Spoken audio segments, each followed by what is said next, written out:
Hi, 8th graders. Today we are going to talk about the Pythagorean theorem a little bit more, but now we are going to apply it to real life examples.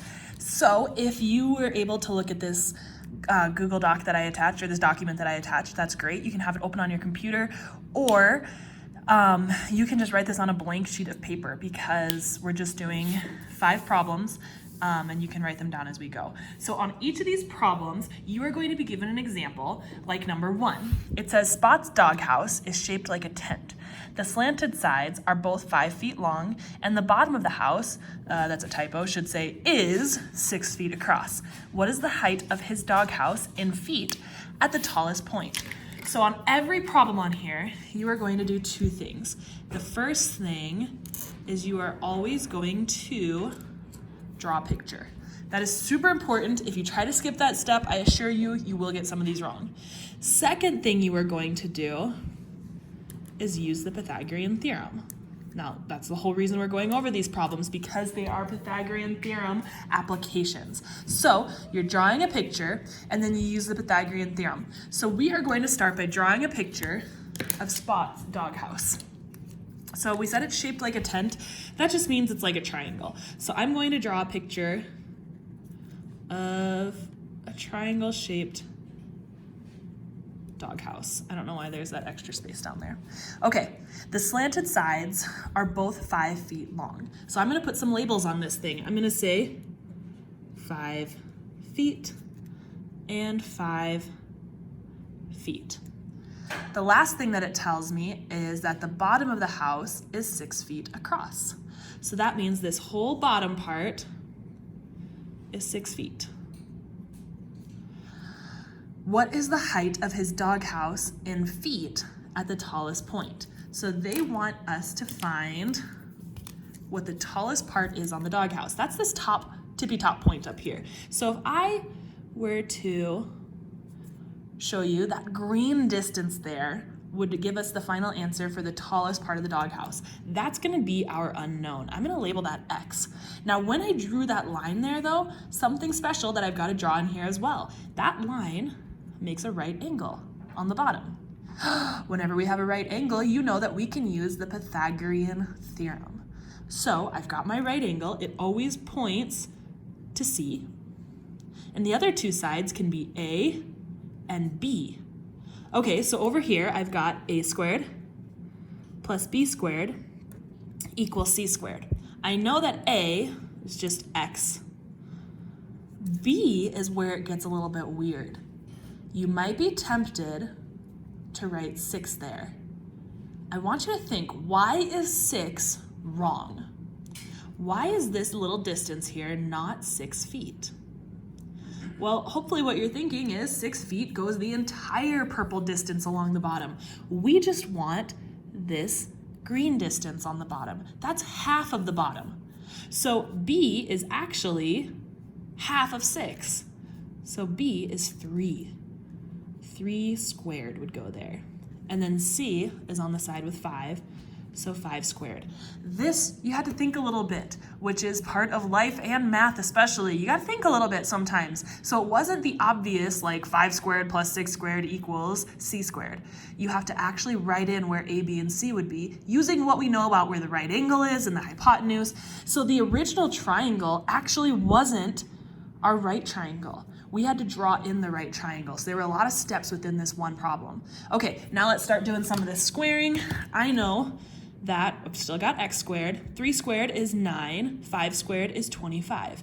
All right, when I do 25, when I'm solving for X, I am going to grab a second color. I need to get rid of this 9. To undo adding 9, I'm gonna subtract 9 from both sides. All right, I still have X squared. And then 25 minus 9 is 16. And then I can take the square root. So when I take the square root of 16, some of you might already know the answer there, I get X equals 4.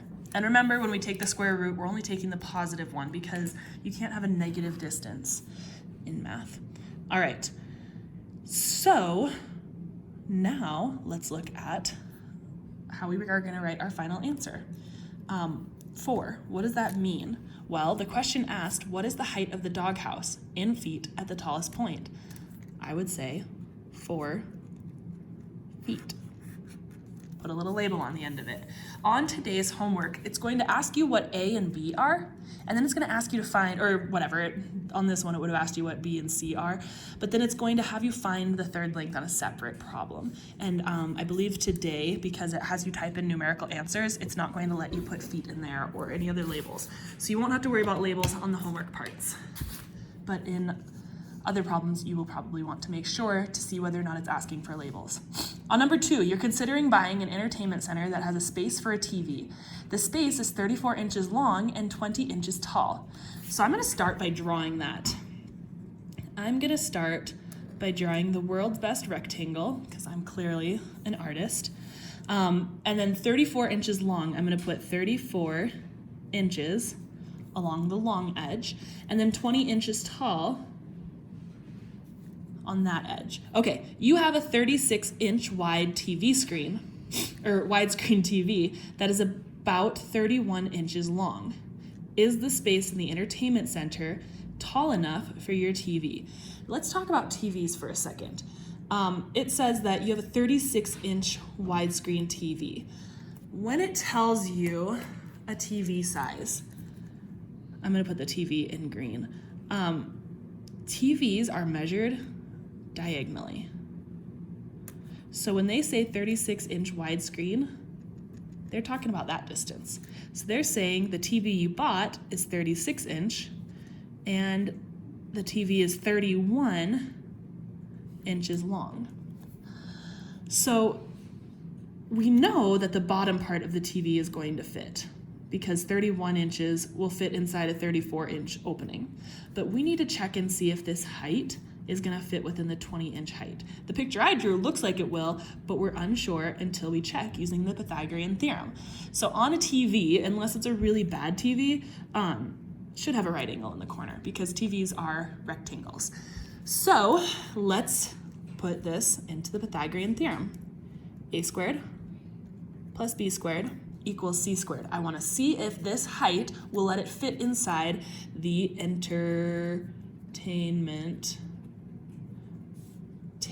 Oh my goodness, I spelled that very wrong. Let's try that again. This is the entertainment center. That is like the box you put the TV in. This thing is actually the TV. Okay, so we're gonna see if the green thing fits in the purple thing. All right, now on this triangle, let's label A, B, and C. I'll switch my colors up here. Here's my right angle. I know that 36 inches is going to be C, and then I can go A and B for the other two sides. So A is going to be my x squared, B is going to be 31 squared, and C, 36 squared. All right, I don't know these off the top of my head, so let's square 31. 31 squared is equal to 961. So I still have x squared plus 961, and then when I square 36, I get 1,296. 1,296. All right, I'm gonna start solving this thing now. So I'm gonna subtract 961 from both sides. So I had my 1,296 minus 961. And I have 335. So that means x squared equals 335. Last step to undo squaring, I need to do the square root of both sides. So if I go back to my calculator, I can do square root of 335, and I get approximately, x is approximately 18.3, and that was inches. So on this 18.3 inches, that's gonna be the height of the TV. Will that TV fit inside the 20-inch tall entertainment center? Yeah, of course it will. 18 is smaller than that 20 inches. So this TV is gonna actually fit kind of perfectly in there. You got about 18 inches for the height and 31 inches for the length. so it will fit inside the 20 by 34 entertainment center. So it says, is the space big enough? Yes. Okay. You are washing a window on the side of your house that is 15 feet above ground. You are using a 17-foot tall ladder. If the top of the ladder perfectly reaches the window, how far is the ladder from the base of the house? Okay, so a lot of things going on here. We've got a lovely looking house, and there's obviously like a window. I don't know, I'll just put the window right there. I know it's like a tiny little jail cell window apparently, but that's not the important part. The important part is the ladder that is up against the house. So here is the ground. I'll draw the ground in green. We'll assume that they have a nice green grass. And I'm gonna put the ladder in blue. It's a very fun looking ladder. Okay, so this ladder is up against the side of the house, and what do we know? We know that the house, let's see, a window on the side of your house that is 15 feet above the ground. So we know that this purple distance here is 15 feet. I'm just gonna write 15, we can remember the fact that it's feet. I think we also know how long the ladder is. It says you're using a 17-foot ladder. So on this blue ladder, I'm gonna write 17 feet. And it asks, how far is the ladder from the base of the house? You wanna find that green distance. So down there, I'm gonna call that X. Okay, I can see where my right angle is, it's right there. So when I draw my A, B, and C, I've got C for the hypotenuse, and then I can go A and B for the other two sides. When I start plugging this into the Pythagorean theorem, I've got A squared plus B squared equals C squared. My A was 15 squared, B, X squared, and C, 17 squared. All right, let's start squaring some of these things. 15 squared is 225. So that is 225 plus X squared equals, and then when I do 17 squared, I get 289. Okay, lastly, I can subtract 225 from both sides. These are gone, and I've got X squared equals, and when I do 289 minus 225, I get 64. That is a perfect square. So lastly, when I take the square root of both sides, square root of 64 is 8. So 8 feet is going to be that distance along the bottom. Again, it was important that I draw the picture, then I can use the Pythagorean theorem, and then I can solve this sort of problem.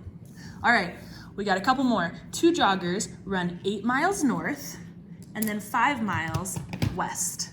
What is the shortest distance they must travel to return to their starting point? You are going to have a problem like this on tonight's homework. You are going to do it like this. I'm gonna put a dot for their start. Actually, I'll put a star. Okay, so they started there, and I'll write start. And then they ran 8 miles north. Now, this isn't gonna be perfection. Who am I kidding? Of course it will. Okay, 8 miles north looks like that. And then west, let's see. We've got north is going that way, south is going below, east and west, so we'll go west this way. And that was 5 miles west. Okay, so I'm gonna move that 8 miles because I don't love that it's gonna be in the middle of our triangle. Look, I brought my lovely fixer home, my whiteout. Correction, Mr. Bodley brought this to my house. Okay, so that was 8 miles. Okay, so if I went 8 miles north and then 5 miles west, what's the shortest distance you have to travel to get back to the start? So this is kind of like that Doug and Bert problem. It'd probably be best, if it was possible, for them to just travel a straight line back to the place where they started. So I'm just gonna go like this. That was a very curvy straight line, but you get the idea. We are going to figure out what that distance would be. So here's my right angle, and I'm gonna figure out that x distance, which also happens to be the hypotenuse. So I'm gonna label it C. The other two sides are A and B. And when I go a squared plus b squared equals c squared, it is going to look like this. A was 5, so 5 squared. B was 8, 8 squared. C was x, x squared. 5 squared is 25, 8 squared is 64. And when I add together 25 plus 64, I get, oh, you can't see that, I get 89. So I've got 89 equals x squared. Lastly, I can undo squaring by taking the square root of both sides. All right, so the square root, slide it down again, square root of 89, and I get approximately 9.4. I'm gonna round to 9.4 because the number after the 4 is a 3. So I've got 9.4 miles is approximately x. That'd be a lot of jogging, just so we're all aware. No thanks. Okay, so again, I drew out the picture. It's not perfect, but I knew north was going up, west was going to one side. Even if I had messed up and made west go that way, I'd still get the same answer because it would still be the same sides on a right triangle. Again, there's a problem just like number 4 on the test. I think it might be talking about boats, but anyway, same idea. Lily has a storage box shaped like a rectangular prism with a length of 4 feet, a width of 3 feet, and a height of 3.5 feet. 8th graders, I know where this problem's going, and I actually don't want to do this problem. Not today. We might try it a different day, but we're gonna skip the 5th one. We're just gonna focus on these 4 because these will help you on tonight's homework. So give tonight's homework a shot and then watch the review that comes after. Okay, we'll talk to you later. Goodbye.